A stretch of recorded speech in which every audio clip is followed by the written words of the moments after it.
Merhaba arkadaşlar, kanalıma hoş geldiniz.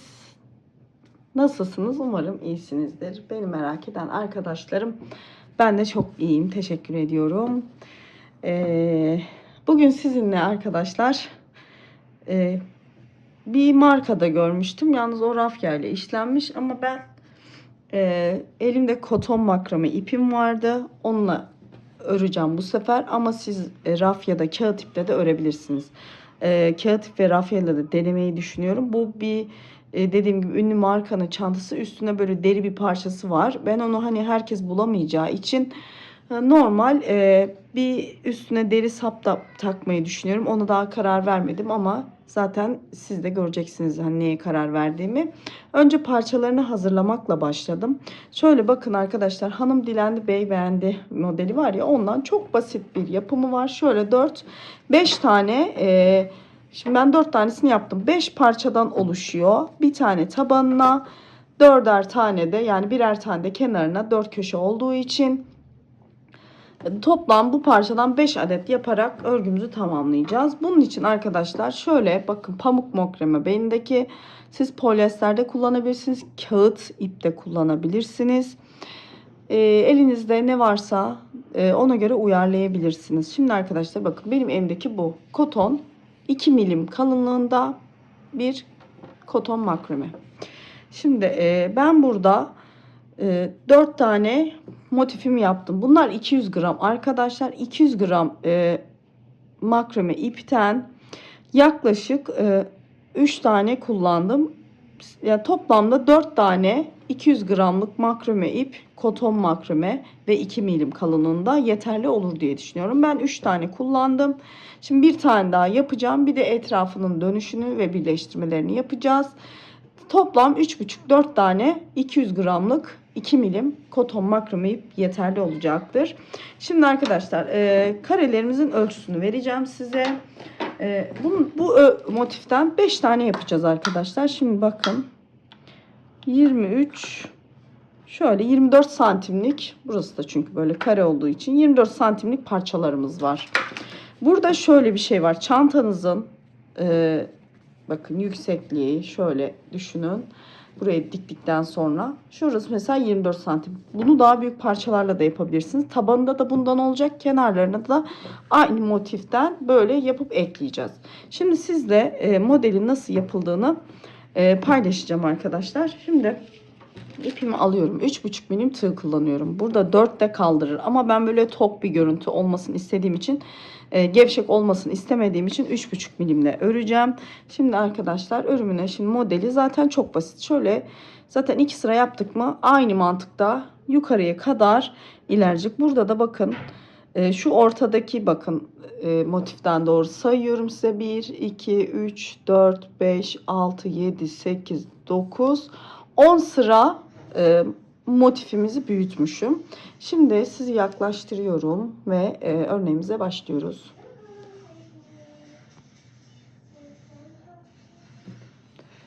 Şimdi arkadaşlar önce bir kilit zincir çekiyorum ama kilit zincirini de sayacağım. Çünkü bunu da öreceğim. Bu kilit zincire beraber toplamda 6 zincir çekiyorum. 2, 3, 4, 5, 6. Şimdi hemen en baştaki zincirin içine batıyorum. Bakın şöyle ilmeğimi diğerinden kaydırıp birleştiriyorum. Burada sihirli halkaya da yapabilirsiniz ama bu tip örneklerde bu zincir işinin daha sağlam olduğunu düşündüğüm için zincirle başlıyorum. Şöyle ipimi de aşağıdan yürüteceğim. Şimdi 2-3 zincir çektim arkadaşlar. Tığımı doladım. Boşluğun içine batıyorum ve ikili trabzan. İkisini birlikte. Tekrar boşluğun içine batıyorum. İkili trabzan. Çektiğimiz zincirle beraber 3 tane ikili trabzan olmuş olacak. Zincirde bir ikili trabzan olarak sayıyoruz. Şimdi 1-2 zincir çekiyoruz. Hemen yine aynı boşluğa. Şurada ipimi de yürütüyorum. Yani aşağıda saklıyorum. Şimdi çok basit bir çanta arkadaşlar. Yeni başlayanlar da kolaylıkla yapabilir. Tekrar aynı noktaya bir ikili trabzan daha. Tekrar aynı noktaya bir ikili trabzan yapıyoruz. Evet. Şimdi tekrar 1, 2 zincir çekiyorum. Tığımı doluyorum. Yine aynı boşluğa. 1 ikili trabzan, tekrar 1 ikili trabzan daha, tekrar 1 ikili trabzan daha. Bakın. Şimdi tekrar 1 2 zincir çekiyorum. Tekrar aynı boşluğa 3 tane ikili trabzan yapıyorum. Bloklarım üçerli ikili trabzanlardan oluşuyor. Yani her ikili trabzanın sayısı 3 tane arkadaşlar. Bakın şimdi. Burada birleştirme noktasındayım. Burada da 1 2 zincir çekiyorum. Hemen bakın 1 2 3 tane zincir çekmiştik biliyorsunuz. Bakın şöyle 1 2 3, bu üçüncünün şöyle tepesinden batıyorum. İpimi alıyorum. Tığımdaki ilmeğin içinden kaydırarak geçiyorum. Şimdi şu boşluğa geçeceğim arkadaşlar. Boşa da nasıl geçiyorum? Kaydırmayla hemen bakın sık iğnelerin tepesine kaydırıyorum. Şöyle tekrar yapayım. Bakın sık iğne trabzanın tepesine ipimi aldım. Tığımdan kaydırdım. Hemen yandaki trabzanın tepesine tığımdan kaydırdım. Hemen şimdi boşluğun içindeyim. Kaydırdım ve boşluğa kadar geldim. Şimdi tekrar 1 2 3, her zaman yukarı çıkarken arkadaşlar yeni bir sıraya başlarken 3 tane zincir çekiyoruz. Çünkü dönüşte bu üçüncüye batıyoruz. Burası ikili trabzan gibi kalıyor. Şimdi tekrar boşluğa, şimdi köşemizi oluşturuyoruz. Bakın tekrar 3 tane ikili trabzan, yani zincirle beraber 3 tane burada. Tekrar 1 2 zincir çekiyorum. Tekrar aynı noktaya 3 tane ikili trabzan yapıyorum. Bakın. Şimdi arkadaşlar burada arada, bakın şurada aralarda ben birer zincir çektim. Şu köşe kısımlarında bakın şu artış noktalarımız var ya, şuralar. Buralarda 2 tane zincir çektim. Çünkü bu köşelere çift trabzan sırası yaptığımız için şu köşelerde arttırma, burasının geniş olması için. Şu aralara fazla boşluk koymuyorum ki, fazla zincir koymadım. Normalde 2 tane koyuluyor örnekte. Ama ben birer tane koydum ki şu boşluklar fazla olmasın. Hani çok delikli bir görüntü olmasın. Çantam tok dursun. Şimdi o yüzden burada bir zincir çekiyorum. Hemen bakın tekrar şimdi bir köşe oluşturacağız. Yine aynı noktaya geliyorum. 3 tane ikili trabzan.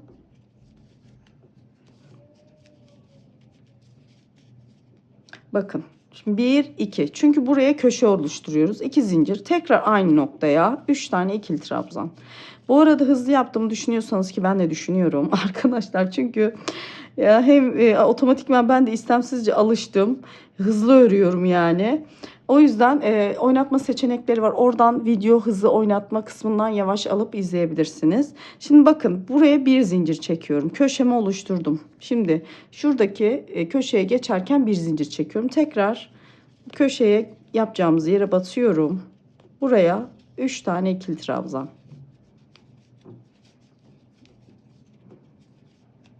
Şimdi tekrar 2 zincir, çünkü burası bizim köşemiz. Tekrar aynı noktaya batıyoruz. Tekrar buraya 3 tane ikili trabzan yapıyorum. Bakın. Şimdi bir zincir çekiyorum. Hemen diğer köşemi oluşturacağım. Şuradaki noktaya batıyorum. Hemen 3 tane ikili trabzan.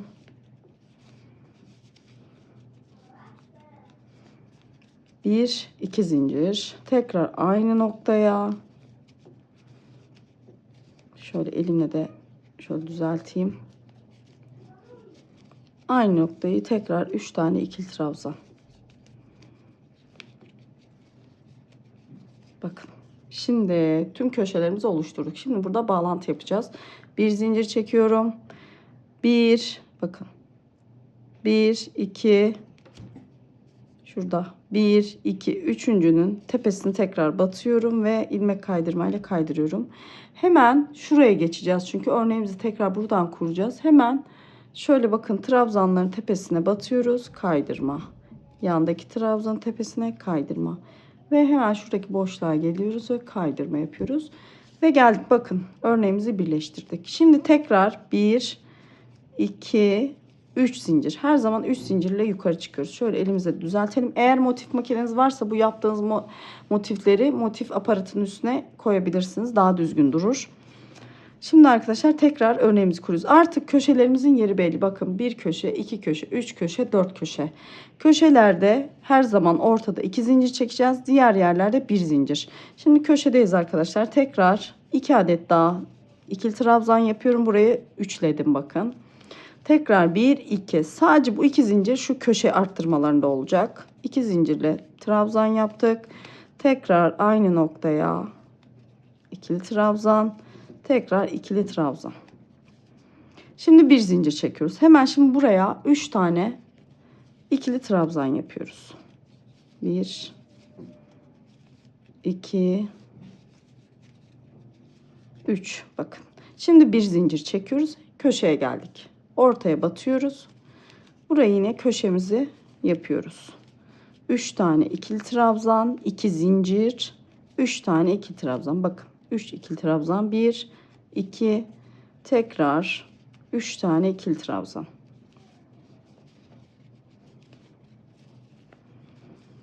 Motif çok basit ve güzel ilerleyen bir örnek.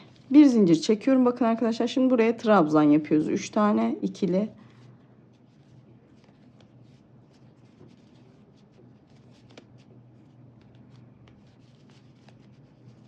Bakın. Şimdi bir zincir çekiyorum. Hemen köşedeyim. Tekrar köşede hep aynı işlemleri yapıyoruz arkadaşlar. Zaten köşelerin yerleri belli. Aradaki trabzan sayıları, trabzan boşlukları arttıkça genişliyor örnek. 2 3. Şimdi tekrar 2 zincir, aynı noktaya tekrar 3 tane ikili trabzan.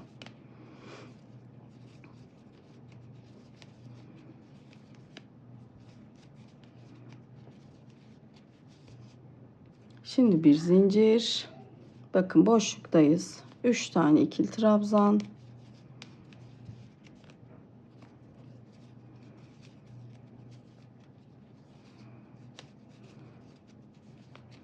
Bakın. Şimdi bir zincir. Hemen yine bakın köşedeyim. Geliyorum. Tekrar köşemi oluşturuyorum. 3 ikili trabzan. 1 2 zincir. Tekrar aynı noktaya 1 2 3, bir zincir. Bakın şuraya gene trabzan yapıyoruz. 1 2 ve 3. Şimdi bir zincir çekiyoruz. Burada yine birleştirmeye gösteriyorum size arkadaşlar. Bakın 1 2 3. Üçüncünün şöyle tepesine batıyorum.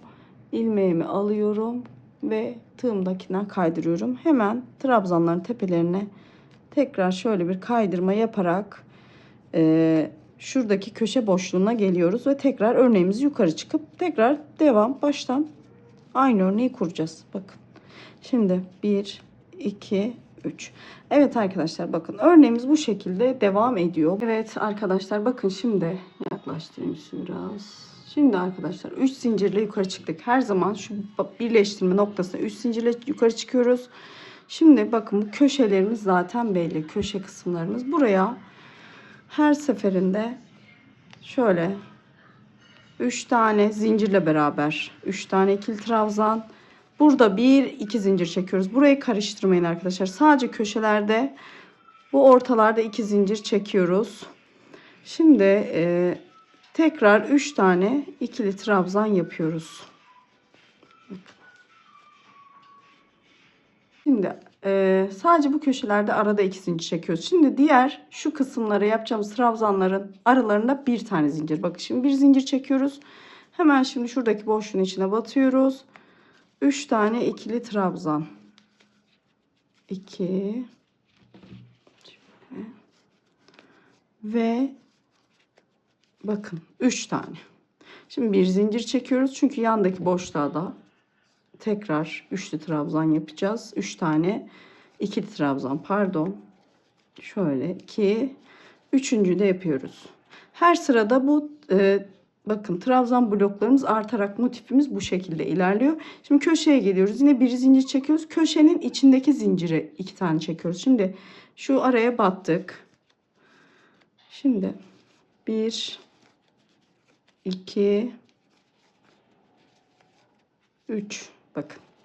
1 2 zincir çekiyoruz. Tekrar aynı noktaya batıp tekrar 3 tane ikili trabzan yapıyoruz.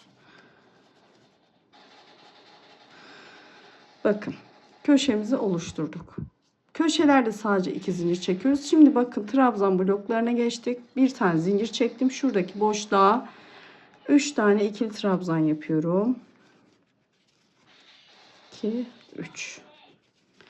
Bakın bir zincir çekiyorum. Yandaki trabzan yapacağım boşluğa geliyorum. Buraya da 3 tane ikili trabzan yapıyorum. Anlaşıldığını düşünüyorum arkadaşlar. Videoyu çok uzatıp sıkmak istemiyorum size.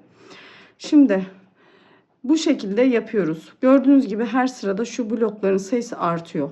Bu boyda arkadaşlar bakın şu iki köşeyi hesaplamazsanız bakın köşe kısımlarını saymayın. Bu ortada 1, 2, 3, 4, 5, 6, 7, 8. 8 tane trabzan bloğunuz olacak. Toplamda buradan sayarsanız bakın ortadan şöyle 1 bakın şu 1 2 3 4 5 6 7 8 9 10 toplam 10 tane ama şöyle kafam karışmasın diyorsanız şu köşe kısımları kapatın. Şu arada 8 tane trabzan kalana kadar yapıyoruz ama tabi siz daha büyük yapmak isterseniz daha da büyütebilirsiniz. Tamamen sizin arzunuzda kalmış. Dediğim gibi bundan 5 tane parça hazırlıyorsunuz. Bu motiften 5 parça hazırlıyorsunuz. Sonra birleştireceğiz.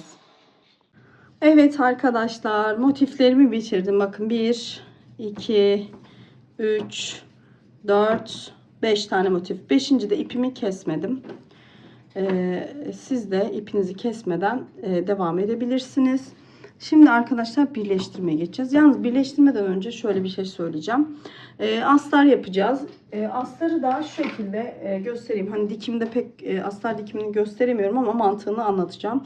Şimdi bu parçalarımızı yapmışken bunların ölçüsünde parçalar kesiyoruz astarımızdan ve o şekilde birleştirmeden ölçümüzü almış olacağız. Şimdi arkadaşlar bakın bir tane şöyle parçamızı ölçüyoruz.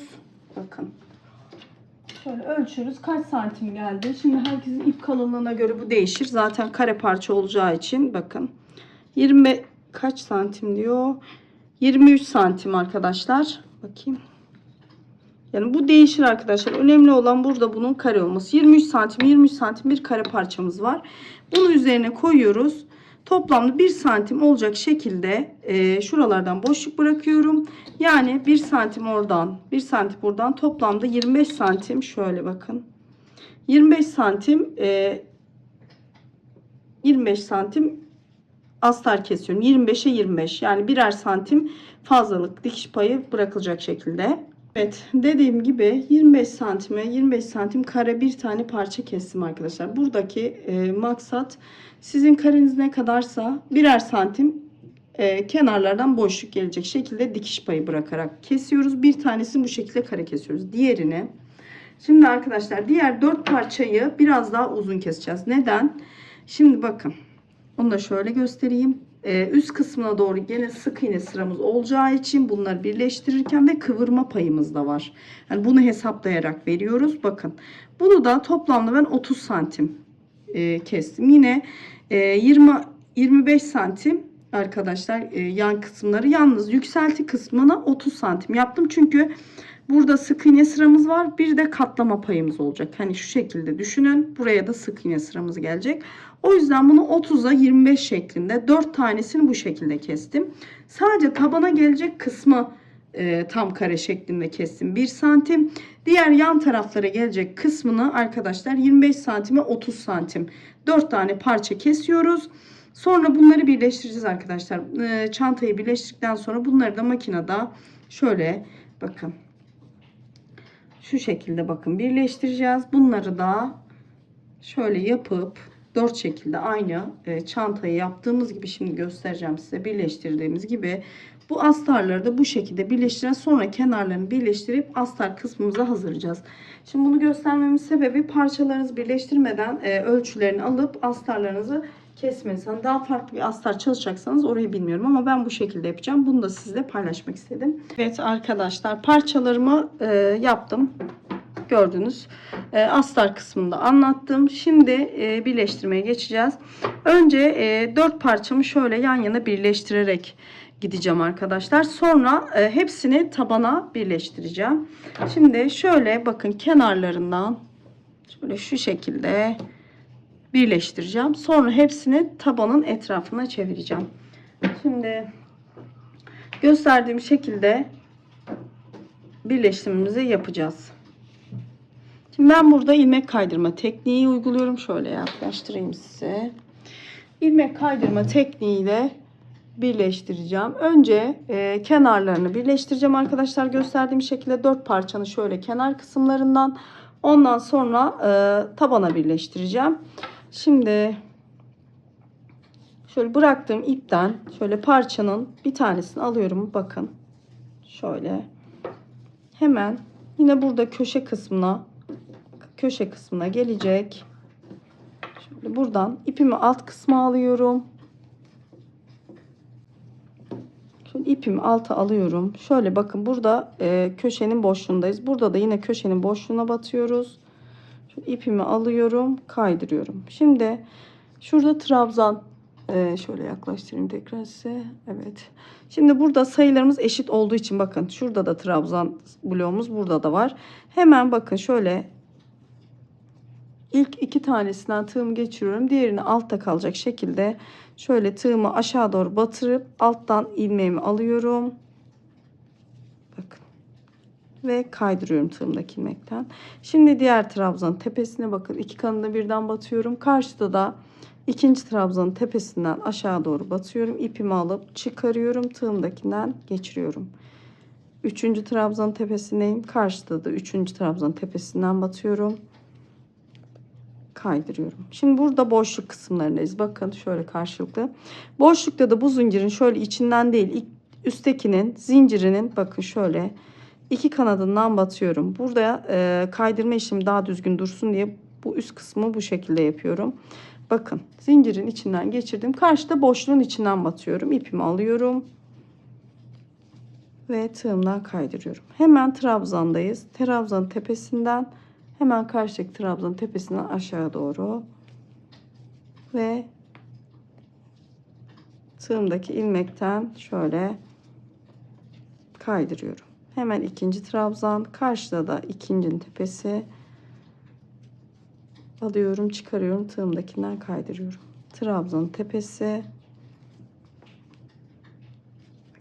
alıyorum ve kaydırıyorum. Şimdi şu ortadaki boşluk kısmındayız.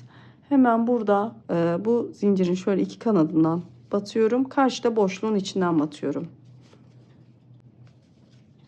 Bakın.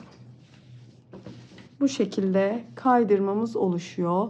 Şimdi bütün yukarıya doğru her biri bakın böyle denk gelecek şekilde kaydırıp birleştiriyoruz. İpimizi kesiyoruz. Sonra aynı şekilde burayı da, sonra burayı da 4 tanesini birleştiriyoruz arkadaşlar. Bu 4 taneyi birleştirdikten sonra hepsini taban kısmına birleştireceğiz. Sonra üstüne sık iğne kısmımız var.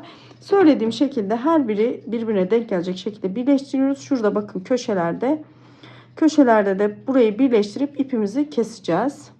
Evet. Bakın. Şimdi şurada son köşeye geldim. Burada yine son trabzanımı yapıyorum. Bakın. Trabzanımı birleştiriyorum. Hemen boşluklardayım. Yine bu boşluktaki zincirin şöyle 2 kanadından batıyorum. Şöyle batayım. Şöyle yaklaştırayım. Buradan da boşluğun içinden şöyle geçireceğim. Şöyle ipimi alıyorum ve geçiriyorum. Bakın şimdi. Şimdi buradan ipimi şöyle keseceğim arkadaşlar. Zincir ipimi şöyle biraz uzunca bırakıp kesiyorum. Bakın. Şimdi geri gelelim.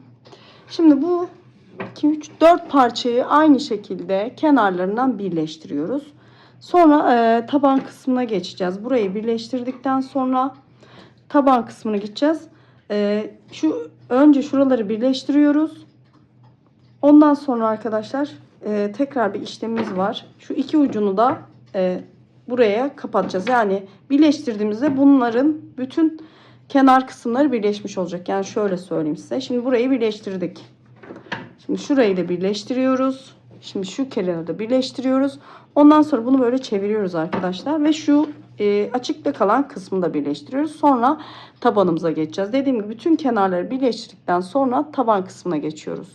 Evet arkadaşlar bakın birleştirmelerimi yaptım. Şöyle her 4 parçamı birleştirdim. Şimdi şurayı da aklınız karışmasın diye orayı da göstereceğim. Şimdi örgümüzü şöyle bakın iç kısmı şöyle çeviriyoruz. Burayı da şu iki ucu da şöyle yine aynı şekilde kaydırma tekniğiyle birleştiriyoruz. Sonra taban kısmını birleştireceğiz. Dediğim gibi bu tarafı da birleştiriyoruz. Sonra tabanımıza geçeceğiz. Evet birleştirmemi yaptım. Bakın arkadaşlar şöyle her yerini ilmek kaydırmayla birleştirdim. Şimdi taban kısmındayız. Taban kısmımızda yine aynı şekilde bu sefer şöyle ipimizi alıyoruz.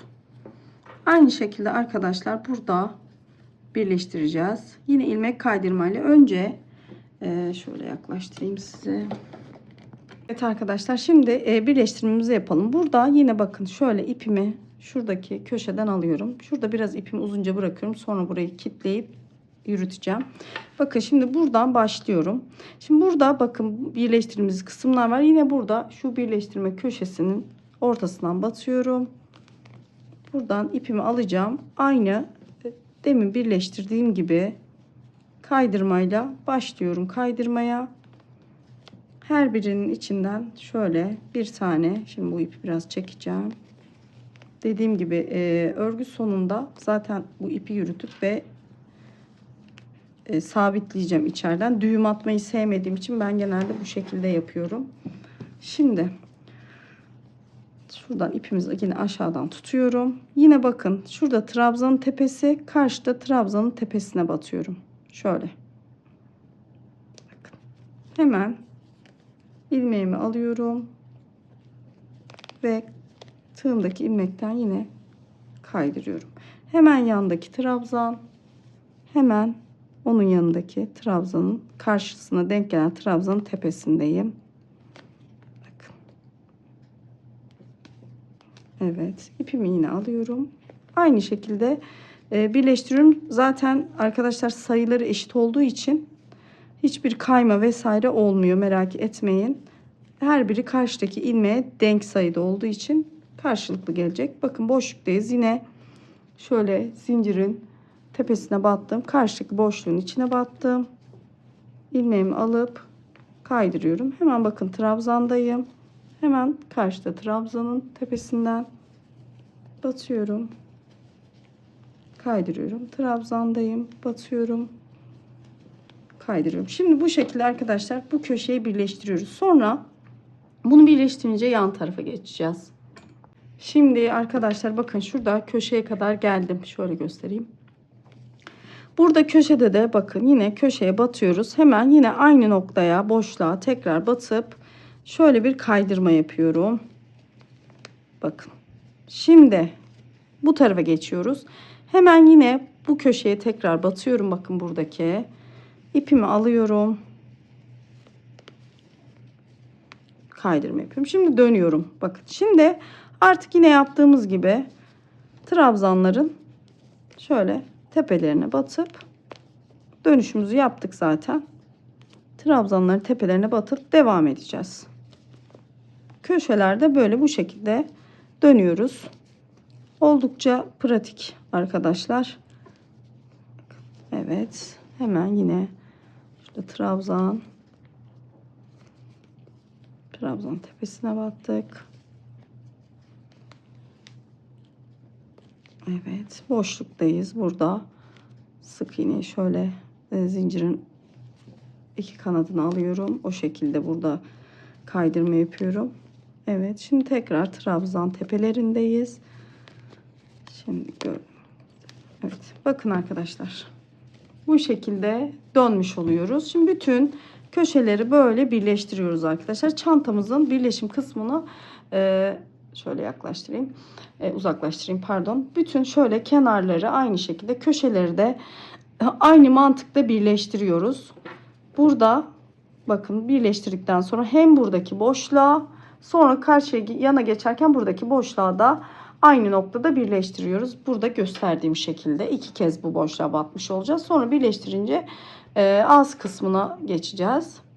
Arkadaşlar şu köşeyi tekrar size göstereyim dedim. Hani karıştırma olmasın. Şimdi bakın köşeye kadar geldim. Buradaki önce şuraya batıyoruz tekrar, bakın şu köşemize. Önce bu taraftaki köşeye batıyoruz. Bakın. Buradan bir kaydırma yapıyoruz. Şimdi arkadaşlar şuradaki köşeye batacağız. Şimdi buradaki köşeye batıyoruz. Kaydırmamızı yapıyoruz.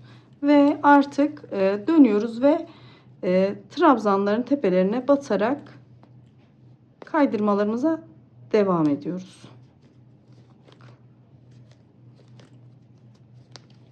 Kafanızda bir soru işareti kalmasın diye tekrar gösterdim. Şöyle. Bakın. Ve dönmüş oluyoruz. Diğerlerini zaten birebir karşılıklı gelecek şekilde kaydırmamızı yapıyoruz. Bakın. Şimdi diğer kenarlarını birleştirip geliyorum. Arkadaşlar çantamızı birleştirdik. Bakın. Oldukça muntazam ve düzgün oldu. Kenar kısımlarına da şimdi sık iğne ya da başak modeli çalışacağım. Öncelikle zaten bir sıra sık iğne gitmemiz gerekiyor başak modelinde kurmak için. Şöyle çantamızı bakın ortalıyorum. Ben şu orta kısmından başlayıp ipimi takacağım. Şöyle. Şimdi bak şuradan ipimi hemen şu trabzandan doğru alıyorum. Ve bir sık iğne. Şimdi size yaklaştırayım. Evet, şimdi yandaki trabzana bir sık iğne. Şimdi burada arada bir zincirlerimiz vardı. Bu zincirleri atlıyorum arkadaşlar. Ağız kısmı biraz daha toparlansın. Çok geniş olmasın diye. O ortadaki bir zincirleri atlayıp direkt üç tane olan ikili trabzanlar var. Onların üzerlerine yapıyorum. Bakın. Şu arada bir zincirimiz var. Onu atlıyorum. Hemen trabzanın üzerine geçiyorum. Buradaki amaç zaten ağız kısmını biraz daha toparlamak. Korkmayın, büzgü şeklinde olmaz. Bakın şuraya atlıyorum. Direkt şöyle trabzanın üstünde. Bakın. Hemen buradaki kısmı atlıyorum. Hemen buraya geçiyorum. Bakın. Hemen yine buradayım.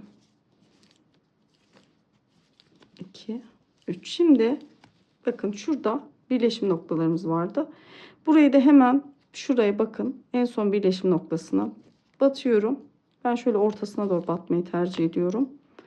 Hani bir bütünlük sağlansın diye şu sık iğnenin hemen kaydırmanın pardon ortasına doğru batıyorum. İlmeğimi alıyorum. Bakın şöyle. Hemen yine 3 trabzanlar. Onların tepesine. Bakın şöyle. Hemen ortadaki zinciri atlayıp hemen trabzanın tepesine yine. Bu şekilde bir sıra bakın arkadaşlar bir sıra dönelim. Burada birleşim noktasına artık karar vereceğim. Sık iğneme, başak modelime. Şu birleşim yerine kadar devam ediyorum. Evet, bir sıra şöyle sık iğnemi döndüm arkadaşlar. Ben şimdi bunu başak modeli yapmaya karar verdim. Şimdi biraz yakınlaştırayım size. Şimdi burada bir birleştirmemiz olacak. Şimdi ipimi şöyle uzatıyorum bakın son trabzandan. Şimdi ilk başta yaptığımız bakın sık iğnenin tepesine şöyle arkadan doğru tığımı alıyorum. Şöyle ilmeğimi geri çekeceğim. Bakın çektim. Şimdi yine aynı noktadan tığımı batırıyorum. Bunu kaçırmayın. Şöyle ipi alıp öne doğru geçiriyorum. Burada hem bu hem de arkadakini alıyorum. Şöyle ilmeğimi çekiyorum. Şimdi başak modelini şu şekilde yapıyoruz. Sık iğnelerin arkadaşlar normalde şöyle tepelerine batarsanız normal sık iğne olur. Ama başak modelinde sık iğnemiz burası ve ortasına batıyoruz. Ve görünüm bu şekilde oluyor. Sık iğnemiz burası. Bakın şöyle ortasına batıyoruz. Hatta şöyle biraz aşağı indireyim size. şöyle yapalım. Tekrar göstereyim. Şimdi sık iğnemiz burada. Hemen tığımızla orta noktasına batıyoruz. Arkadan da bakın ortasından çıkıyor. Bakın. Şimdi sık iğnemiz burada. Hemen ortasına batıyoruz. Arkadan da ortadan çıkıyor ve ilmeğimizi alıyoruz. Görünüm bu şekilde bakın arkadaşlar. Eğer ki normal sık iğne yaparsanız bu şekilde görünür. Onu da göstereyim. Normal sık iğnelerin şöyle tepesine batıp sık iğne yapıyoruz. Bakın. Sık iğne burası. Tepesine batıyoruz. Bu sık iğnedir. Teknik aynı. Sadece batılan yer farklı. Bakın bu sık iğne. Bakın bunun görünümü nasıl görünüyor? Bununki nasıl görünüyor?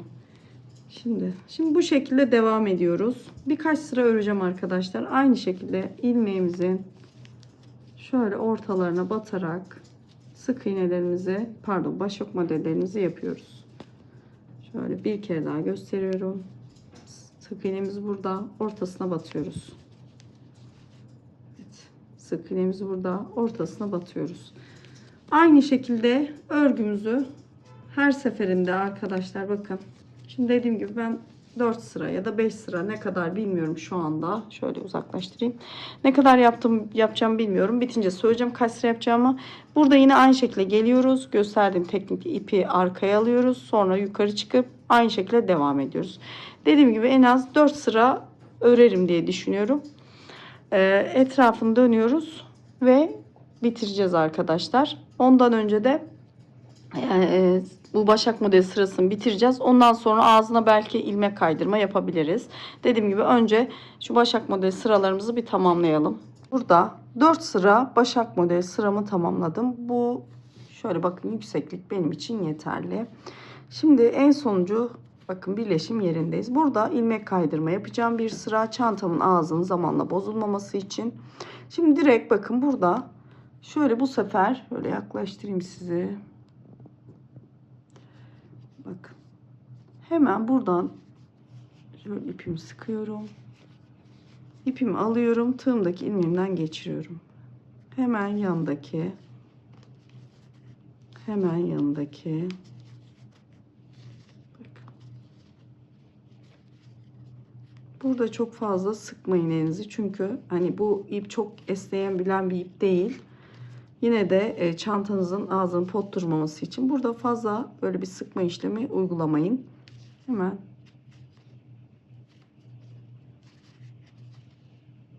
şöyle.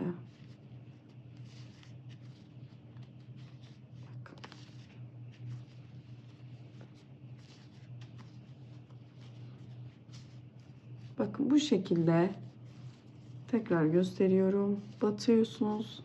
Alıyorsunuz ilmeğinizi ve tığınızdakinden kaydırıyorsunuz. Batıyorsunuz, ilmeği alıp tığdaki ilmeğin içinden kaydırıyorsunuz. Ben bu tekniği çoğu çantalarımın uygularım arkadaşlar. Hem ağzının zamanla esnememesini sağlar hem de şöyle güzel bir görüntü oluyor. Şimdi bütün çantanın ağzına bu işlemi uyguluyoruz. Evet bakın burada sona kadar geldik arkadaşlar. Sonuncuyu da yaptım. Hatta şöyle göstereyim bakın. Sokayım bunu. Bakın şurada en sonuncuyu da şöyle geliyorum. Yapıyorum. Şurada ipimi kesiyorum şimdi arkadaşlar. İpimi kestikten sonra bakın şöyle arkaya doğru çekeceğim bunu. Bakın burada. Hatta şöyle yapalım. Bakın. Şurayı görüyorsunuz. Buradan şöyle yaklaştırayım. Buradan şu ipimiz şurada. Hemen şu ilmeğin, pardon, evet, şu ilmeğin arkasından tığımı geçiriyorum. Şöyle. Bakın tekrar şimdi burada çıkış noktası ipin şurası. Şöyle. Buradan tekrar ipi geri çekeceğim. Onu da şöyle arkadan yine tığımı batırıyorum. Bakın buradan geri çıkıyorum. Şöyle. Tekrar ipi buradan geriye çekiyorum. Evet, ipi buradan geriye çektim. Şöyle görüntü düzeni Aynı şekilde örüntü devam ediyor. Şimdi bu ipi de buradan tabii ki hemen kesmiyoruz. İplerimizi zaten astardan önce temizliyorum arkadaşlar. Bunu da aşağı doğru yürüteceğim. Şimdi çantamızın yapımı bitti arkadaşlar. Buraya da parçaları söylemiştim sanırım, yanlış hatırlamıyorsam. Parçaları bitince ütülüyoruz. Şimdi şu kısmını da ütüleyeceğim. Şimdi burada arkadaşlar çantamızın askı seçeneği var. Ben burada deri askı kullanmayı tercih ediyorum. Bakın arkadaşlar. Şimdi askı kısmında ben şöyle pelikan askılar var. Bunlar 70 santim galiba. Daha ufakları da var. Şu şekilde askı düşünüyorum. İsterseniz dışına doğru dikebilirsiniz. İsterseniz şöyle bakın. Şu şekilde. Şöyle içeriden astarınızı dikmeden önce bunları buraya monteleyip astarınızla o şekilde dikebilirsiniz. Dediğim gibi ben bunları çalışacağım. Şimdi size astarı zaten anlatmıştım. Astarında bitmiş haliyle karşınızda olacağım arkadaşlar. Çantamızın yapımı bu kadar. Bakın. Oldukça bakın içine bir şey koymadığınız halde tok bir görünüm sağlıyor ve 4 tane ipten arkadaşlar 4. ipten bu kadar kaldı. Yani toplamda 4 tane 200 gramlık 2 milimlik koton makrome ipimden kalan bu. 4 tane almanız gerekiyor. Ama dediğim gibi fikri alın. İstediğiniz iple çalışın. Ama benden tavsiye böyle bir formda istiyorsanız 2 milim kalınlığında olabilir. Kağıt ipten de çalışabilirsiniz bunu arkadaşlar. Rafya ile de olur. Ama kağıt ip ve rafyada belki altına böyle keçe koyabilirsiniz. Benim yaptığım oldukça tok oldu. Bakın sarkmıyor hiç. Yani içi boş olmasına rağmen aşağı doğru sarkmıyor. Bakın şöyle göstereyim. Kutu gibi bir çanta oldu. Şimdi dediğim gibi astarını dikeceğim. Çantanın saplarını dikeceğim. Ya astar dikmeseniz de olur. Yani kimisi astarsız kullanıyor içine keseyle. Size kalmış. Umarım bitince de beğenirsiniz arkadaşlar. Şimdi askılarında dediğim gibi bakın burada delikler var. Ona daha karar vermedim. İsterseniz bu deliklerden aynı iple üstüne dikebilirsiniz. İsterseniz yine gösterdiğim şekilde bakın arkadaşlar şu şekilde kendi ipiyle dikeceksiniz. Bu kadar. Bakın şuralara denk getiriyorum. Ortalıyorum. Bu şekilde olmasını sağlayabilirsiniz. Evet arkadaşlar çantamın bitmiş haliyle karşınızdayım. Şöyle dediğim gibi sapları ben şu şekilde dışarıdan diktim. İçeriden de dikebilirsiniz. Şöyle kendi logomun olduğu bir süsüm var. Bunu beni takip eden bilir. Çantalarımda sıklıkla kullanırım. Bakın şöyle içine astarımı çalıştım. Şöyle göstereyim. Şuralarına kendi elimle deri aparatlı çıt çıtlar yaptım. Siz hazırları da satılıyor olabilirsiniz. Benim elimde yoktu. Ben kendim yapmayı tercih ettim. Bir de şöyle bakın arkadaşlar yan kenarlarına bunlar da hazırda satılıyor. Bunları da ben kendim yaptım ama hazırları var. Şöyle iki kullanım sağlaması adına şuradan bakın böyle bir askı ayar gibi bir şey yaptım. Bakın şöyle kullanmak isterseniz hani burayı da kapatıp şöyle kullanabilirsiniz. Yani çift yönlü bir kullanım sağlar size bu. Bakın şöyle. Şöyle kenarlarını içeri.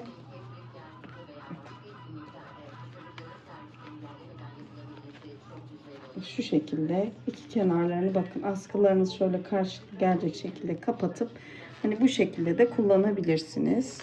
Bakın böyle.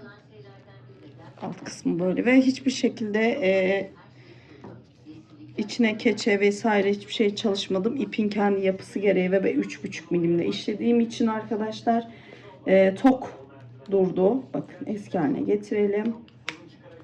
Şu şekilde. Şimdi ölçü vereyim size. Hani ölçü derken şu genişlik ne kadar? Onu hemen bir vereyim. Bazen unutuyorum ama hani motif ölçülerini verdiğim için hani istediğiniz ölçüde yapabilirsiniz. Bakın şimdi şöyle bir uçtan bir uca bunu şöyle bir ölçeceğim. Bakın 40-41 santim civarı geldi. Yüksekliğini ölçelim. Zaten dediğim gibi parçaların boyutlarını ölçmüştük. Sadece şu yukarıda başak modeli yapmıştık biliyorsunuz. Bu da tabana kadar ölçtüm arkadaşlar. 28 santim. Tabana kadar 28 santim ölçüsünde oldukça şık bir çanta oldu. Dediğim gibi bu modeli kağıt iple çalışabilirsiniz. Supra iplerle çalışabilirsiniz. Polyester makrame ile çalışabilirsiniz. Dediğim gibi ben 2 milim pamuklu makrameden kullandım. Tam 4 adet 200 gramlık 2 milim koton makrame kullandım arkadaşlar. Açıklamalar kısmına aldığım sayfayı size etiketlerim bırakırım oraya. Oradan da bakabilirsiniz. Instagram'dan da beni takip edersiniz. Zaten oradan paylaşımlarımı yapıyorum ve postlarımın altına işte nereden aldığımı yazıyorum arkadaşlar. Oradan da detaylıca bakabilirsiniz. Umarım beğenmişsinizdir. Şimdiden yapacak olan arkadaşlara kolay gelsin diyorum arkadaşlar. Kanalıma abone olmayı, beğenmeyi, hype puanlarını unutmayın arkadaşlar. Hepsi ücretsiz. Yeni gelen arkadaşlarım, siz de abone olup beni izlemeye devam edin. Bir dahaki video kadar hoşça kalın arkadaşlar.